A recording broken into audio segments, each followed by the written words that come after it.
In order to insert a contents table, first ensure that your headings and subheadings have been formatted using styles in the toolbar. To create a contents table, decide where you want your contents table to go, then click on References and select Table of Contents. Here you will be able to choose an automatic style.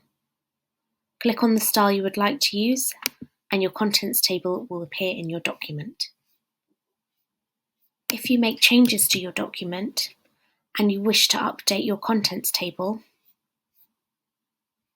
click on your contents table, select Update Table and click Update Entire Table, then press OK.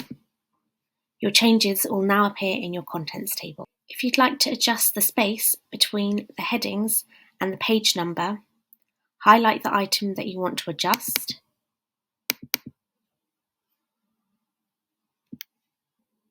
navigate up to the ruler and with the cursor click at the point where you want the item to sit.